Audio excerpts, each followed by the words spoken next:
আজকে আমরা শুরু করে দেই। বিসমিল্লাহির রহমানির রহিম।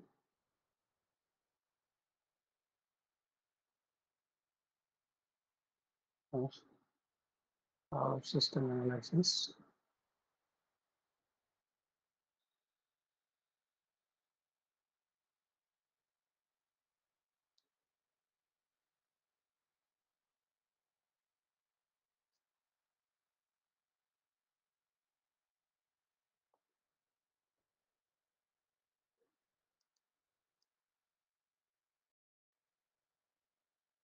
আচ্ছা, আজকে তারিখ হচ্ছে 26/9/25। এটা বলা যায় যে একটা টিউটোরিয়াল ক্লাসের মতোই আমাদের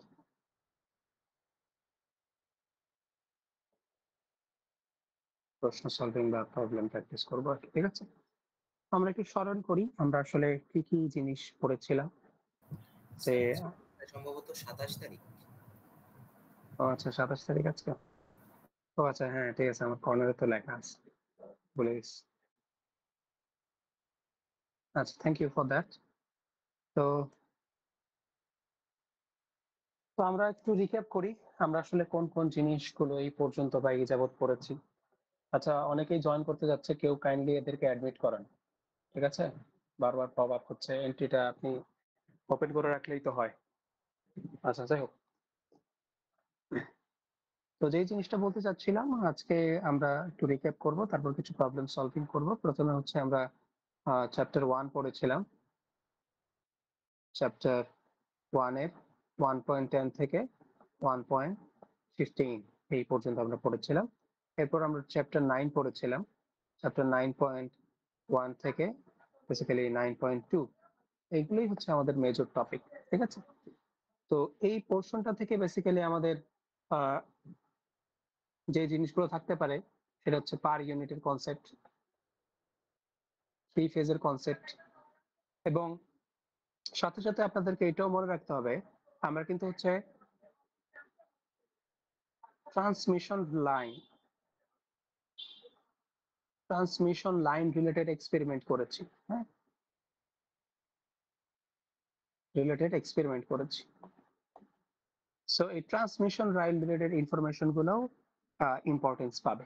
ঠিক আছে, ট্রান্সমিশন লাইনের যে বেসিক জিনিসগুলো আছে যেটা আমাদের পাওয়ার সিস্টেমের সাথে রিলেটেড, সেগুলোও ইম্পর্টেন্স পাবে। ঠিক আছে, আচ্ছা, তো তারপরে বেসিক্যালি হচ্ছে আমরা পার ইউনিট সিস্টেম থেকে তো বেশ কয়েকটা টাইপ দেখেছি। এর মাঝে আছে বেস চেঞ্জ করে কিভাবে অন্য বেজের মাধ্যমে পার ইউনিট ভ্যালু ক্যালকুলেট করতে হয়। তারপর হচ্ছে আমাদের নির্দিষ্ট কোনো ভ্যালু দেওয়া থাকলে তার অ্যাকচুয়াল ভ্যালু কিভাবে বের করতে হয়। এছাড়া আমরা আরো আদার্স যে জিনিস দেখেছিলাম এই চ্যাপ্টার 1 এর মধ্যে, সেটা হচ্ছে সিঙ্গেল লাইন ডায়াগ্রাম কিভাবে ড্র করতে হয়, ইনফরমেশন থেকে সিঙ্গেল লাইন ডায়াগ্রাম থেকে কিভাবে ইম্পিডেন্স ডায়াগ্রাম ড্র করতে হয়, ইম্পিডেন্স ডায়াগ্রাম থেকে কিভাবে রিঅ্যাকট্যান্স ডায়াগ্রাম ড্র করতে হয়, এই জিনিসগুলো। ঠিক আছে, আর চ্যাপ্টার 9-এ আমরা মেজর যে জিনিসগুলো দেখেছিলাম, তো প্রথমত আমরা হচ্ছে পাওয়ার ফ্লো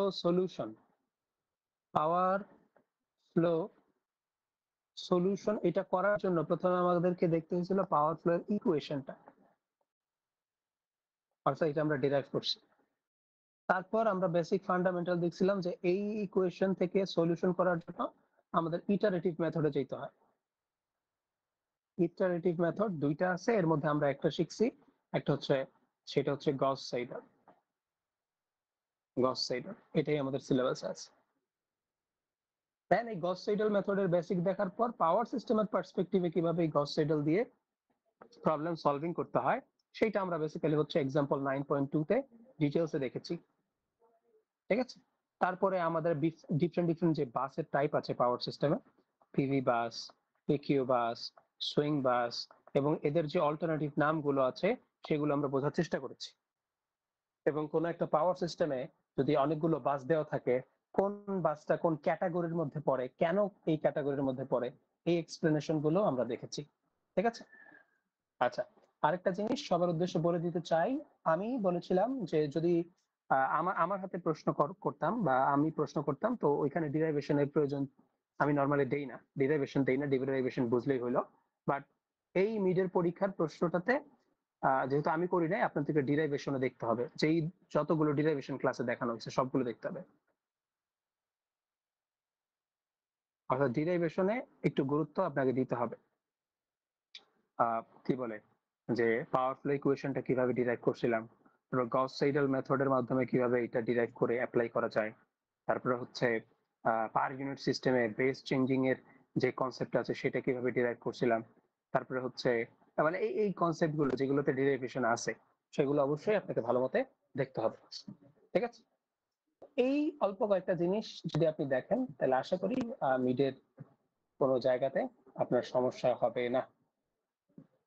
আর অবশ্যই মানে যে যে কনসেপ্ট গুলো পড়াইতেছি এইগুলা যেগুলোতে ডেরিভেশন আছে সেগুলো তো ডেরিভেশন আছেই, সাথে আপনাকে ডেফিনেশনও শিখতে হবে। ঠিক আছে,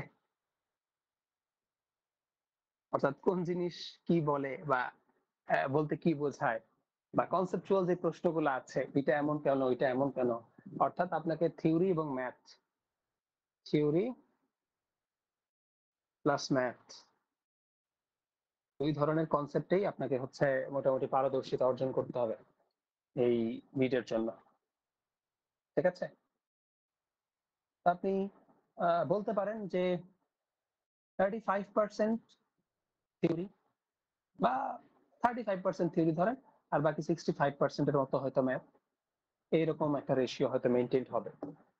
বা আপনি ধরতে পারেন 40%ও যদি হয় এটা 60%-এর মতো হয়। ঠিক আছে, সো এরকম আশেপাশে থাকবে আর কি। ম্যাথটা একটু বেশি থাকবে এবং ম্যাথে ওয়েটেজটাও যথেষ্ট ভালো থাকবে। সেই ধরনের কনসেপ্ট গুলো হচ্ছে আমরা দেখার চেষ্টা করব। ঠিক আছে, ওকে। আবারও বলতেছি, এক্সাম্পল 9.2 যে করাইছি, এক্সাম্পল 9.2 যে করাইছি, এই টাইপের ম্যাথ, এই টাইপের ম্যাথ অনেক অনেক বেশি ইম্পর্টেন্ট, অনেক বেশি ইম্পর্টেন্ট। ঠিক আছে, যেহেতু এখানে গস সাইডেল মেথডের মাধ্যমে প্রবলেম সলভ করার সুযোগ থাকে আর কি। ঠিক আছে, আচ্ছা। তারপরে আপনাকে আরো জিনিস মাথায় রাখতে হবে যে আমি ক্লাসে বিভিন্ন সময় বিভিন্ন চিন্তা করো দিছি, হ্যাঁ, যে এইটা কিভাবে হয় বা এই জিনিসটা কেন ইম্পর্টেন্ট বা এই দুইটার মধ্যে কম্পারিজন করলে কোনটা বেটার কোনটা কম বেটার, বা এই এই ধরনের প্রসেসই কেন দরকার পড়ে, এই ধরনের এক্সপ্লেনেটরি কোশ্চেনও অনেক অনেক ইম্পর্টেন্ট। এগুলো থেকে আপনাকে ভালো মতোই ফোকাস রাখতে হবে এই ধরনের প্রশ্নের উপর। ঠিক আছে, আচ্ছা। অ্যান্ড আবারও যে জিনিসটা বলতে চাই,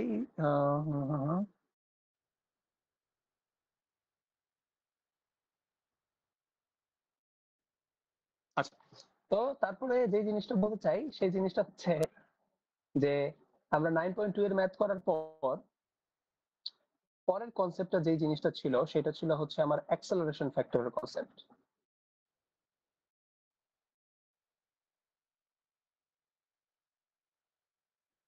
অ্যাক্সেলারেশন ফ্যাক্টরের কনসেপ্ট, এই কনসেপ্টটা আবার একটু রিক্যাপ করে দিই, এই কনসেপ্টটা অনেক ইম্পর্টেন্ট। হ্যাঁ, আমরা এটা বলেছিলাম যে সাধারণত দেখা যায় যে গস সাইডেল মেথডে আমি এইভাবে উদাহরণ দিয়েছিলাম, ধরলাম আমার সলিউশনটা এই লেয়ারটাতে আছে, হ্যান্ড টাচ কেন হচ্ছে না, সলিউশনটা ধরলাম 1.1, এই ভ্যালুতে আমার সলিউশনটা আছে, ধরলাম এই লেয়ারের নাম্বারটাতে সলিউশনটা আছে, এবং ডিফারেন্ট ডিফারেন্ট লেয়ার আমি হচ্ছে ড্র করছি।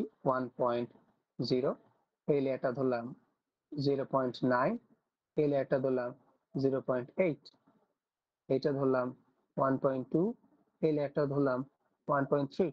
তো আমরা নর্মালি যখন সাপোজ একটা র্যান্ডম অ্যাজাম্পশন করে নিলাম, তো ধরলাম 0.9 আমরা অ্যাজিউম করে নিছি, ধরেন আমার ইটারেশনের ভ্যালু, যে গস সেডেল যেটা অ্যাজিউম করে নিতে হয়।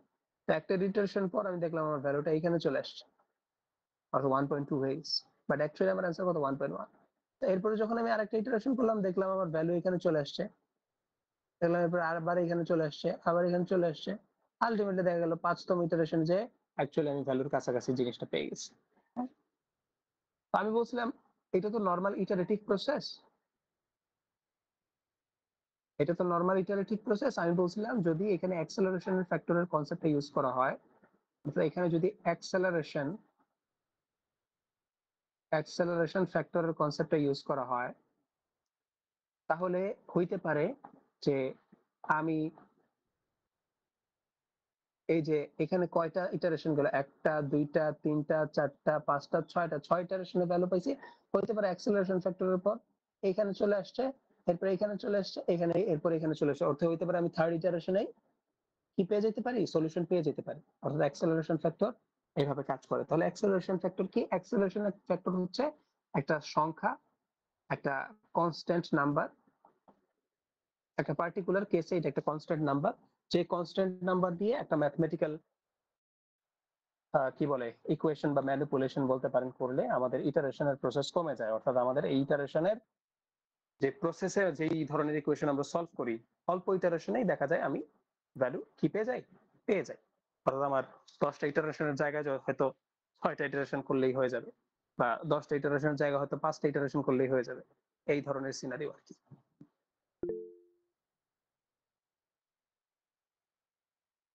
তো এই ইটারেশন প্রসেসের ম্যাথটা আমরা কিভাবে করতাম? এই ইটারেশন প্রসেসের ম্যাথটা আমরা দেখেছিলাম যে আমাদের একটা ফর্মুলা আছে। সাপোজ আপনি ধরলেন যে বাস 2 এর ফার্স্ট ইটারেশনের ভ্যালু আপনি বের করেছেন। এটা আপনি ফার্স্ট ইটারেশনের ভ্যালু বের করেছেন, অর্থাৎ যে ভ্যালুটা হচ্ছে আমার এই কেসের ক্ষেত্রে এই ভ্যালুটা হচ্ছে এইটা, এটা হচ্ছে আমার ফার্স্ট ইটারেশনের ভ্যালু, এই যে এটা। এখন আপনি এই ভ্যালুটা থেকে অ্যাক্সেলারেশন করে সাপোজ এইখান থেকে এইখানে, অর্থাৎ এই ধাপে আপনি চাইতেছেন পরের দুইটা ধাপের ভ্যালু বা হচ্ছে ষষ্ঠ ধাপের ভ্যালু যেন আমার পরের ধাপটাতেই চলে আসে। তখন আমরা কি করি? অ্যাক্সেলারেশন ফ্যাক্টরটা ইউজ করি। অ্যাক্সেলারেশন ফ্যাক্টরটা কি? এই যে v2 এর ফার্স্ট ইটারেশনের ভ্যালু পেয়েছি, এইখান থেকে যদি আমি অ্যাক্সেলারেশন ফ্যাক্টরটা ইউজ করি, এটা নিচে ছোট করে লিখবো অ্যাক্সেলারেশন ফ্যাক্টর, দেন তারপর আমি লিখি হচ্ছে যে কোনো এই যে ভোল্টেজটা বাস 2 এর যে ভোল্টেজটা পেয়েছি তার আগের ইটারেশনের ভোল্টেজটা প্লাস আলফা ইনটু এই আলফাটাই হচ্ছে আমার acceleration factor. Acceleration factor, acceleration factor into v2 এর ফার্স্ট ইটারেশনের ভ্যালু মাইনাস v2 এর 0th ইটারেশনের অ্যাজাম্পশনের ভ্যালু, অর্থাৎ পরপর দুইটা ইটারেশনের মধ্যবর্তী গ্যাপটা বা হচ্ছে বিয়োগফলটা, সেটাকে আমরা হচ্ছে অ্যাক্সেলারেশন ফ্যাক্টর দিয়ে মাল্টিপ্লাই করি আর প্লাস করি তার আগের ইটারেশনের ভ্যালুর সাথে, তখন আমরা কি পাই? অ্যাক্সেলারেটেড ভ্যালু পেয়ে যাই। এবং আমি এটাও বলেছিলাম যে আমাদের অ্যাক্সেলারেশন ফ্যাক্টরের মানটা হবে পাওয়ার সিস্টেমের জন্য 1.6, এটা অন্য কিছু ধরবেন না, ঠিক আছে? 1.6 এটা ধরেই কাজ করতে হবে। আর যদি প্রশ্নে বলে দেয় তাহলে তো বলে দিলই, বাট প্রশ্নে বলে দিলেও 1.6 বলে দেওয়ার কথা আর কি। হ্যাঁ, আচ্ছা ঠিক আছে স্যার ঠিক আছে। হ্যাঁ বলেন। স্যার এই টপিকটা তো আমাদের জন্য নতুন, এটা আমাদের ক্লাসে করা হয়নি। এখন এই কারণে তো এখন পড়াচ্ছি, এই কারণেই তো এখন পড়াচ্ছি, আপনি মনোযোগ দেন। এখানে আসলে খুব আহামরি কিছু নাই, হয়ে গেল।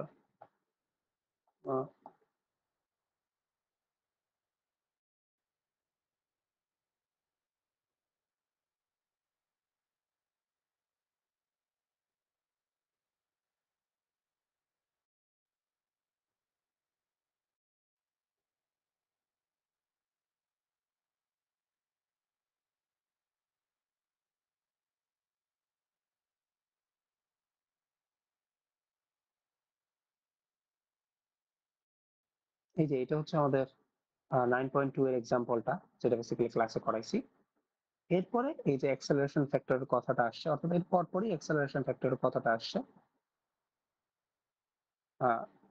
যেটা বেসিক্যালি এই একটা ফর্মুলা দিয়ে কাজটা করে, অর্থাৎ এই যে এই ফর্মুলাটা দিয়ে কাজটা করে। সো আপনাকে এই ফর্মুলাটা ভালো মতো হচ্ছে বুঝতে হবে, এবং আমি তো অলরেডি এক্সপ্লেন করতেছি জিনিসগুলো কি আমি জানি। সো এই এক্সপ্লেনেশনটা বা যে জিনিসটা আমি বলতেছি, যতটুকু বলতেছি ততটুকু মাথায় রাখলেই আসলে আপনাদের কাজটা হয়ে যাবে। সো খেয়াল করে দেখেন এইখানে অ্যাক্সেলারেশন ফ্যাক্টরের মাধ্যমে কিভাবে তার ভ্যালুটা বের করেছে। এটা তার 0th ইটারেশনের ভ্যালু, এই যে দেখেন এই যে v0 0th ইটারেশনের ভ্যালু হচ্ছে এইটা 1, তারপরে আলফা অ্যাক্সেলারেশন ভেক্টর 1.6 দিয়ে মাল্টিপ্লাই করেছে, আর v2 এর ফার্স্ট ইটারেশনের ভ্যালু হচ্ছে এই পুরোটা, যেটা থেকে মাইনাস করেছে কি তার 0th ইটারেশনের ভ্যালুটা। আলটিমেটলি এই সবগুলো প্রসেস করার পর সে যে ভ্যালুটা পেয়েছে এটাই হচ্ছে তার অ্যাক্সেলারেটেড ভ্যালু। তার মানে কি বোঝাতে চাচ্ছে, নর্মাল প্রসেসে নর্মাল ইটারেশনের মাধ্যমে যদি আমি কাজটা করতাম, হইতে পারে এই ভ্যালুটা, এই যে মাত্র যে ভ্যালুটা পাইলাম, এই ভ্যালুটা পাইতে হইতে পারে আমার 7টা 8টা ইটারেশন লাগতো,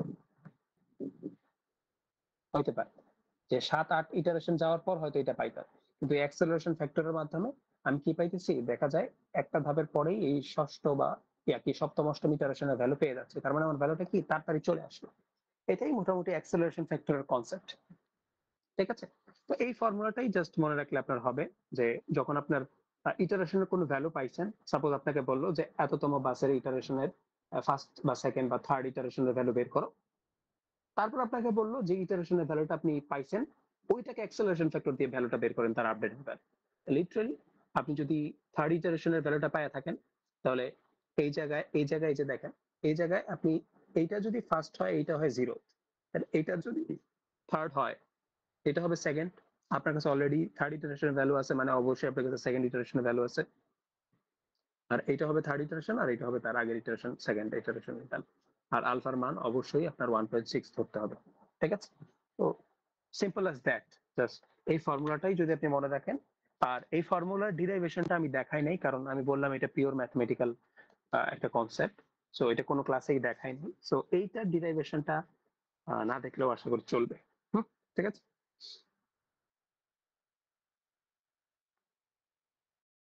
আচ্ছা ঠিক আছে। সো এইটাই ছিল মোটামুটি আমাদের কনসেপ্ট। তারপরে ক্লাসে আমরা এই জিনিসগুলো দেখাইছিলাম যে রিয়েক্টিভ পাওয়ার কিভাবে বের করতে হয় এবং কোন একটা পার্টিকুলার বাসের জন্য রিয়েক্টিভ পাওয়ারটা কিভাবে বের করতে হয়। ঠিক আছে, সো আপনারা রিয়েক্টিভ পাওয়ার বের করা দেখতে পারেন।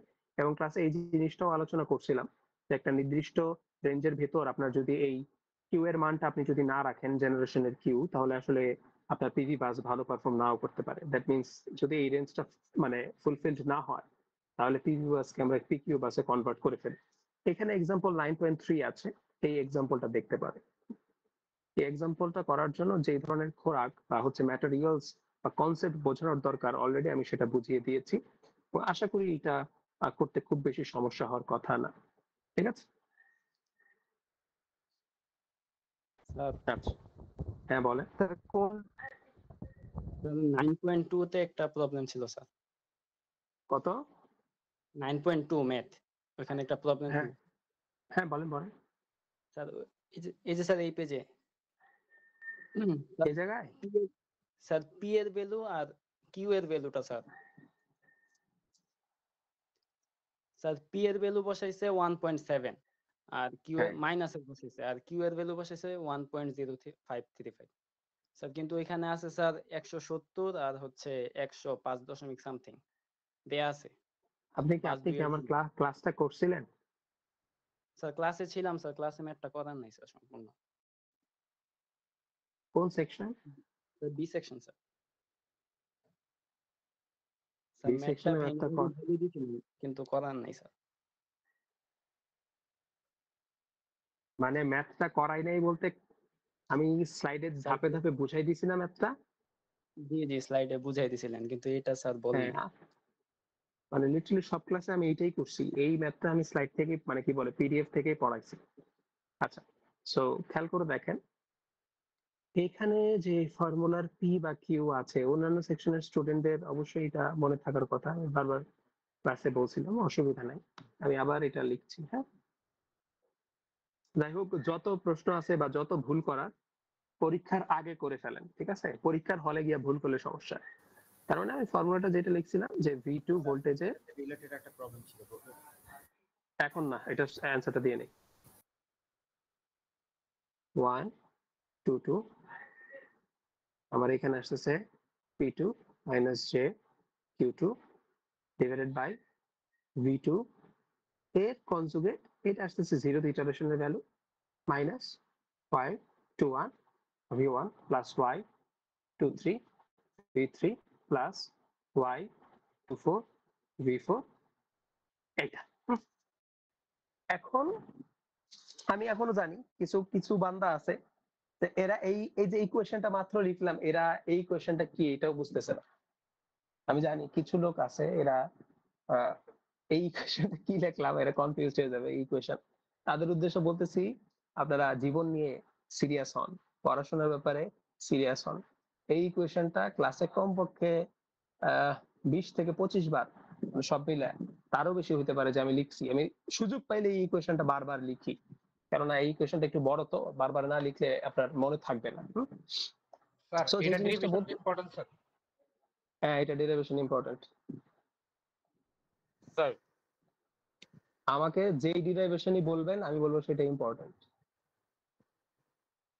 ঠিক আছে?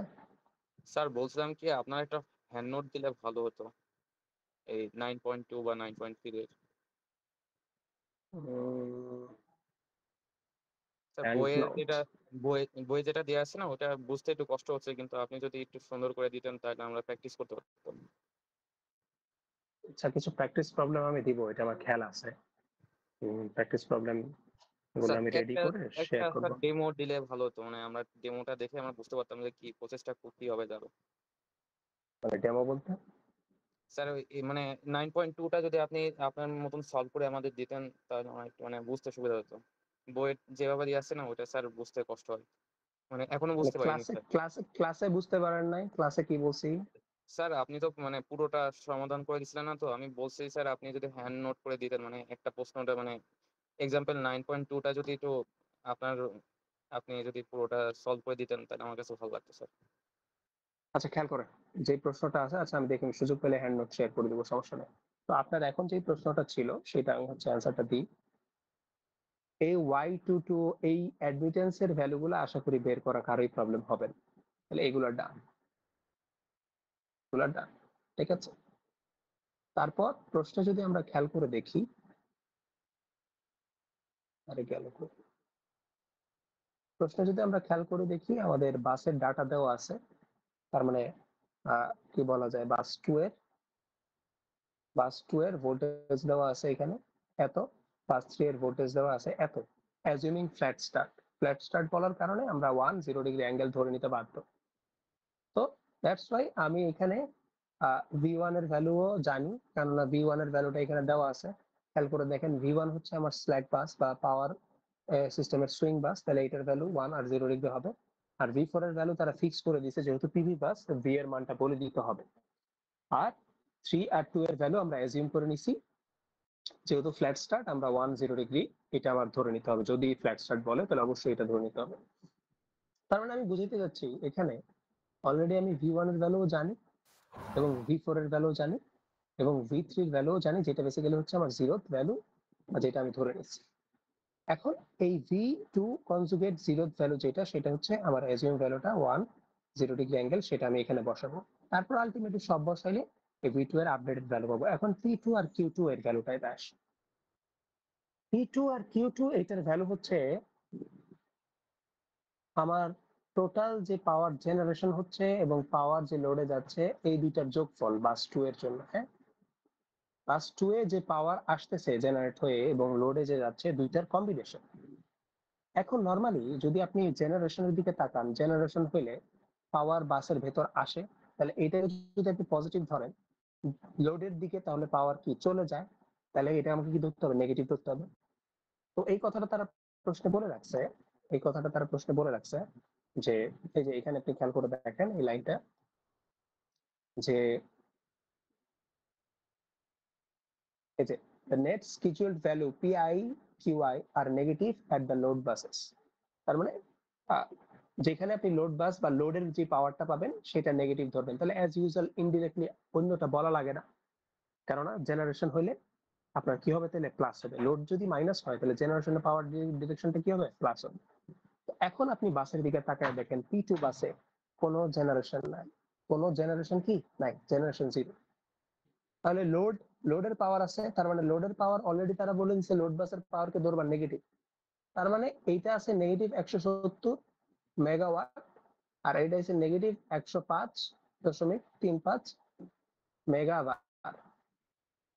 এখন আপনি খেয়াল করে দেখেন এইখানে যতগুলো ভ্যালু আছে সবগুলা পার ইউনিটে, সবগুলা পার ইউনিট, এবং ভোল্টেজ গুলো পার ইউনিট, সব পার ইউনিটে বসেছেন। তার মানে আপনি এই ইকুয়েশনে সব ভ্যালু বসেছেন পার ইউনিটে, তাহলে আমার পাওয়ারের ভ্যালুটা কি বসাইতে হবে? পার ইউনিটে বসাইতে হবে। তাহলে পার ইউনিটে যদি আমার ভ্যালুটা বসাইতে হয়, আপনি খেয়াল করে দেখেন মাত্র আপনি দেখছেন যে এটার ভ্যালু, একটার ভ্যালু 170 আই কেবল 105.35, তাহলে আমার বেস পাওয়ার কত?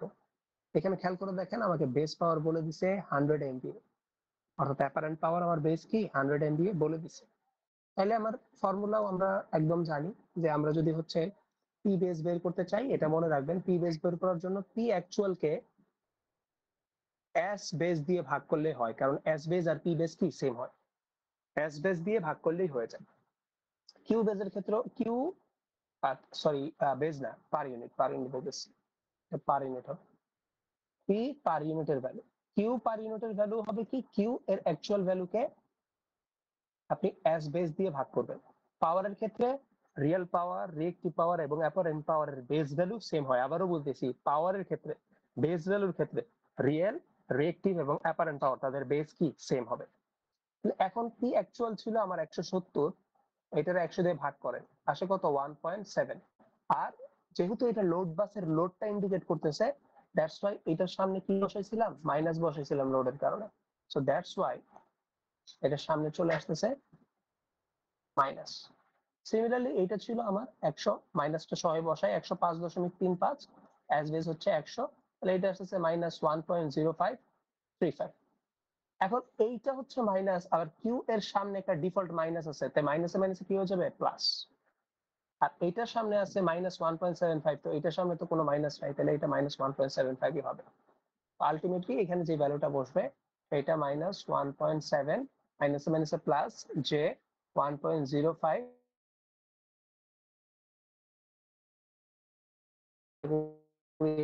অ্যান্সারটা জি স্যার, ঠিক আছে। জি আচ্ছা ঠিক। আচ্ছা, এরপর কি যেন সিমিলার একটা প্রশ্ন করতে যাচ্ছিলেন কে? স্যার সলভ হয়েছে। আচ্ছা, সলভ হয়ে গেল, খুব ভালো। আচ্ছা স্যার হচ্ছে এখন স্যার হ্যাঁ, যদি বলো। হচ্ছে যে ডেরিভেশন গুলো ড্রাইভেশন গুলো আমাদের করতে হবে, এই টপিক গুলো একটু যদি একটুখানি কোশ্চেন আকারে বলে দিতেন স্যার ভালো হতো। না, তাহলে আরো আরো ইজি করে বলেন যে স্যার প্রশ্নটা দিয়ে দেন। প্রশ্ন দেওয়া লাগবে। না না, আপনারা তো লিটারালি এটাই জানতে যাচ্ছেন, তাই না? আমি বললাম যে যত ডেরিভেশন আমি পড়াইছি সেটা ইম্পর্টেন্ট, আমি যদি আরো স্পেসিফিক করতে যাই, পড়াইছি তো অল্প কয়টা টপিক রে ভাই, এর মধ্যে ডেরিভেশন দেখাইছি খুব অল্প জিনিসে, জি স্যার। আরো যদি স্পেসিফিক হইতো তাহলে লিটারালি আমাকে প্রশ্ন দেওয়া ছাড়া তো আর কোনো উপায় নাই। সো আমি বলে দিচ্ছি, আমি যা পড়াইছি ক্লাসে এইটার বাইরে আসবে না, যে ডেরিভেশন গুলো দেখাইছি, আমি দেখাইছি যে ডেরিভেশন গুলো ওইগুলোর বাইরে আসবে না। আপনাদের ডেরিভেশন দেখাইছি কয়টা, পাওয়ার পার ইউনিটের কিছু কনসেপ্টের ডেরিভেশন দেখাইছি, তারপর হচ্ছে কি বলে গস সিডেলের কনসেপ্টের ডেরিভেশন দেখাইছি, তারপর হচ্ছে অ্যাডমিটেন্স ম্যাট্রিক্সটা নোড ইকুয়েশন থেকে কিভাবে আসে এটার ডেরিভেশন দেখাইছি, আর হচ্ছে পাওয়ার ফ্লো সলিউশন, এই এই চারটা পাঁচটা টপিকের তো ডেরিভেশন দেখাইছি। এখন এইটারও যদি এইটারও যদি আরো ন্যারো করতে বলেন তাহলে তো সমস্যা, তাই না? স্যার এইটাই এইটা স্যার এটাই বলতে বলছিল স্যার। হ্যাঁ, এখন যাই হোক, এগুলোর মধ্যে থেকে আপনাকে হচ্ছে সবগুলো ডেরিভেশনই মোটামুটি বুঝে বুঝে পড়তে হবে এবং করতে হবে আর কি, মাথায় রাখতে হবে, ঠিক আছে। আর অবশ্যই আরেকটা জিনিস আপনাকে আমি ক্লাসে কিন্তু এটা বুঝাইছি, যে আমি একটা 4 বাসের সিস্টেম দিয়ে আপনাকে কোনটা কি বাস বোঝায় বা কোনটা কোন ধরনের বাস, বাস আইডেন্টিফিকেশন, এটা বুঝাইছি।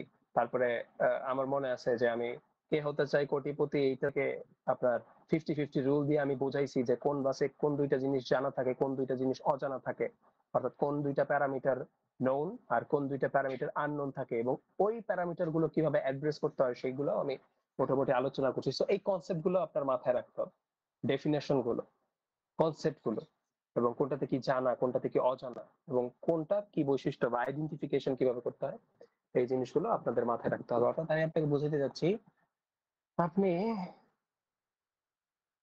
হয়ে গেল, আপনি আচ্ছা, এই দাগানো বই দেখানো তো রিস্কি। আচ্ছা যাই হোক, এই যে পেজ নাম্বার হচ্ছে 332, ভিতরে কন্টেন্ট দেখানো যাবে না, পেজ নাম্বার 332, এখানে বাস রিলেটেড অনেক ইনফরমেশন আছে, সেগুলা আপনাকে দেখতে হবে, ঠিক আছে। লিটারালি এই পেজটা পুরো বাসের আইডেন্টিফিকেশন করে। আচ্ছা, সো এই জিনিসগুলো হচ্ছে আপনাকে ভালো মতো বুঝে পড়াশোনা করতে হবে। আচ্ছা, সো আরেকটা জিনিস বলে রাখি, যে আমরা কিন্তু কি বলে 1-1 বা 1-2 তে 3 ফেজের কনসেপ্ট দেখছিলাম, এবং আবারও বলতেছি আমি কি বলে ল্যাবের সেক্টরটাতে বা ল্যাবের থিওরি আলোচনার সময় ডিটেলসে আমরা হচ্ছে ট্রান্সমিশন লাইন রিলেটেড কিছু জিনিস পড়ছিলাম। এবং ট্রান্সমিশন লাইন সাধারণত কি হয়, 3 ফেজ হয়, এটাও বলছিলাম। এবং নর্মালি একটা নিউট্রাল থাকে লাইন, ঠিক আছে। তো এইখানে বেসিক্যালি থাকে হচ্ছে আমার লোড, আর এইখানে থাকে হচ্ছে আমার সোর্স। তো আমরা একটা ফেজ নিয়ে কাজ করি। তার মানে একটা ফেজ নিয়ে কাজ করা বলতে আসলে আমি বুঝাতে যাচ্ছি যে একটা লাইন নেই L1 আর তার সাথে কি নেই, নিউট্রালটা নেই। তো এটা বেসিক্যালি আমার একটা সিস্টেম হয়। তো এই মাঝখানের জিনিসগুলোকে কি করি আমরা, কমিট করি। তো এইটা যদি আমার সিনারিওটা হয় তাহলে কিন্তু একটা বেসিক সার্কিটরি যদি আমার তৈরি হয়। এবার এইভাবে কিন্তু আমি সার্কিটের মডেলটা দেখেছিলাম যে এটা হয় তখন তখন এইখানে একটা রেজিস্ট্যান্স থাকে, এখানে একটা ইন্ডাক্টেন্স থাকে, আর এখানে একটা লোড থাকে তার সঙ্গে, এবং এইভাবে সার্কিটটা বেসিক্যালি কমপ্লিট হয়। তাহলে এটা হচ্ছে আর, এটা হচ্ছে এল, আর এটা হচ্ছে আমার লোড, এবং এটা হচ্ছে আমার কি, ভোল্টেজ। তাহলে দেখেন কোনো কিছুর অ্যানালাইসিস করতে গেলে এই সার্কিটটা যদি আপনার মাথায় থাকে ট্রান্সমিশন লাইনের ক্ষেত্রে, তাহলে এখানে বেসিক সার্কিট 101 এর কনসেপ্ট ইউজ করলে আপনি সব পেয়ে যাচ্ছেন, ঠিক আছে। সেন্ডিং সাইডের ভোল্টেজ যদি জানতে চায় বা এই সাইডের ভোল্টেজটা যদি জানতে চায়, এই সব কিছু আপনার মাথায় থাকবে। এখন আপনাকে বুঝতে হবে ট্রান্সমিশন লাইন শেষ হয়ে আসলে আসে কোথায়। ট্রান্সমিশন লাইন শেষ হয়ে আপনি দেখবেন আসে একটা সাবস্টেশনে। সাবস্টেশনে কি, সাবস্টেশনের ট্রান্সফরমার থাকে। আমি একটু আইকেই দেখাই। এটা হচ্ছে আমার জেনারেটর। আমি হচ্ছে স্টেপ আপ করলাম, স্টেপ আপ করে ট্রান্সমিট করলাম, ট্রান্সমিট করে আবার এইটা স্টেপ ডাউন করে বেসিক্যালি কি দিছি, লোডে দিছি। এই জায়গাটা যে আসছে ট্রান্সমিশন লাইন পার হয়ে, এই জায়গাটা যে আসছে, এই জায়গাটাতে আসলো, অর্থাৎ ট্রান্সমিশন লাইনের শেষে এই জায়গাটা যে আছে, এটা কিন্তু একটা বাসে এসে শেষ হয়েছে, কি বাসে। তো আপনাকে এটা মাথায় রাখতে হবে যে লোড সাইডটা বেসিক্যালি একটা বাসের সাথে কানেক্টেড থাকে, বা এটাও যদি আপনি ধরেন, তো আলটিমেটলি বাসের ভোল্টেজ বের করতে বলা আসলে মানে হচ্ছে ওই লোড সাইডের ভোল্টেজটাই আপনার কাছে জানতে চাইছে, ঠিক আছে। তো এই ছোট বুদ্ধিগুলা আপনার মাথায় অবশ্যই অবশ্যই থাকতে হবে, ঠিক আছে। সো ট্রান্সমিশন লাইনের জিনিসগুলো আপনাকে মাথায় রাখতে হবে। আবার এই জিনিসটাও মাথায় হবে, আমি ক্লাসে আপনার ডিটেলস বলছি যে line to line voltage R line to neutral voltage এগুলোর মধ্যে সম্পর্ক কি। তারপরে হচ্ছে 3 ফেজ লাইনের মধ্যে এবং সিঙ্গেল ফেজ লাইনের মধ্যে সম্পর্ক কি। এই যে আমরা এস বেস বের করি বা হচ্ছে ভি বেস বের করি, এগুলোর জন্য আমরা আসলে কোন কোন ভ্যালুগুলো বের করছিলাম। এইটা যদি সিঙ্গেল ফেজের হয় তখন এইটা টু নিউট্রাল ইউজ করতাম, আর এটা যদি 3 ফেজের হইতো তখন এটা আমরা line to line value use করতাম। এই জিনিসগুলো আপনাদের মাথায় রাখতে হবে। এবং এইটা যদি 3 ফেজ ইউজ করি, এটা যদি লাইন টু লাইন ইউজ করি, তখন একটা কনভার্সন ফ্যাক্টর আমাদের ইউজ করতে হবে। অর্থাৎ লাইন টু লাইন এবং লাইন টু নিউট্রালের মধ্যে √3 এর একটা সম্পর্ক আছে। এই জিনিসগুলো আমি ডিটেলসে বুঝাইছি। আর এস এর 3 ফেজ আর এস এর সিঙ্গেল ফেজের মধ্যে এইটা বেসিক্যালি 3 দিয়ে ভাগ করে একটা সম্পর্ক আছে, এগুলো আমি ক্লাসে বুঝাইছি। সো আমি আবারও বলতে যাচ্ছি, আপনাকে বেসিকটা খুব স্টাক বা ফান্ডামেন্টালি ধরতে হবে। হ্যাঁ, এই ছোটখাটো বেসিক যে ক্লাসে আলোচনা করা হয়েছে এগুলো আপনাকে ভালো মতে দেখতে হবে। স্যার, হ্যাঁ বল। আর এখানে যদি মিডিয়াম লাইন স্যার আইডিয়া নেই, কোশ্চেনে যদি মিডিয়াম লাইন দেয়া থাকে স্যার, তাহলে তো নমিনাল পাই এগুলা আমাদের কি মাথায় আনতে হবে? যদি দেয়া থাকে তাহলে তো অবশ্যই আনতে হবে।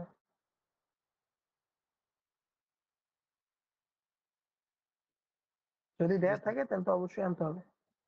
ধন্যবাদ স্যার।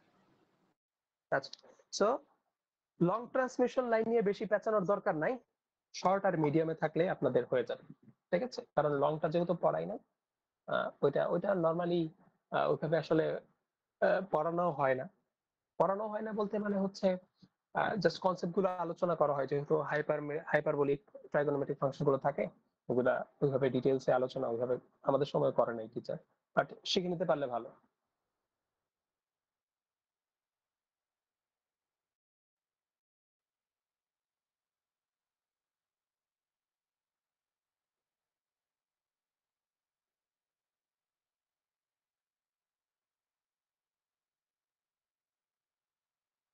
কারো কি কোনো প্রশ্ন আছে কিনা? প্রশ্ন থাকলে করতে পারে।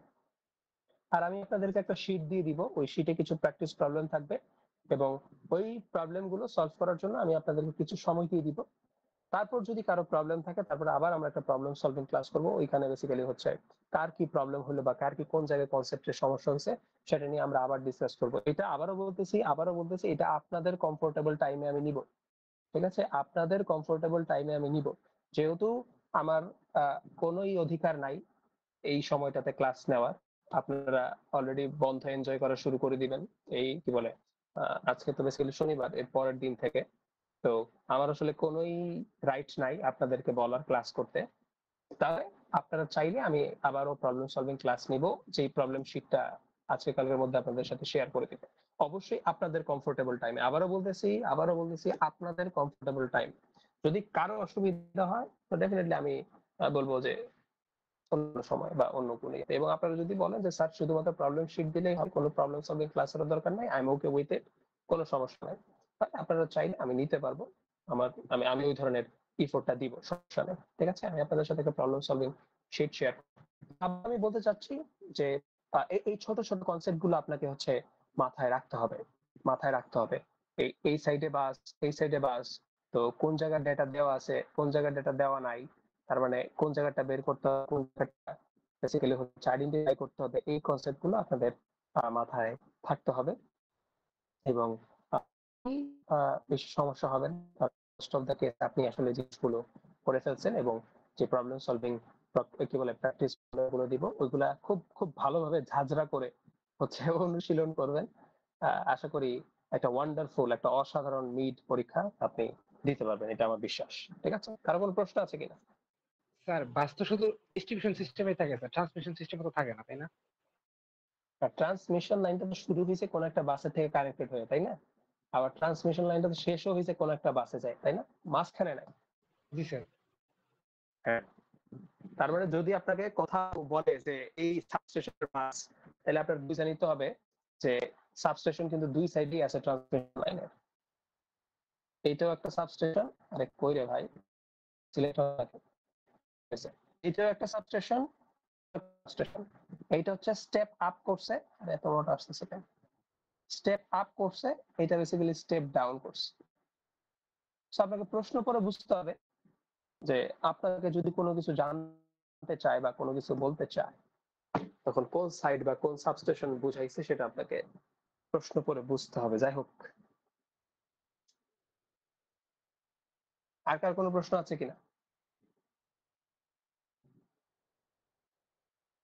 আচ্ছা, সো কারো যদি কোনো প্রশ্ন না থাকে, আপনারা কাইন্ডলি আপনারা এ সেকশনের যারা আছেন, আবারও বলতেছি, এ সেকশনের যারা আছেন তারা আপনাদের আইডির লাস্টের 3টা বা 4টা ডিজিট, যার যার 3টা আছে, মানে 33-এর পর যে ডিজিটটা আছে 3টা ডিজিট, এবং পাশে ব্র্যাকেটে সেকশনটা লিখে অ্যাটেন্ডেন্সটা দেন।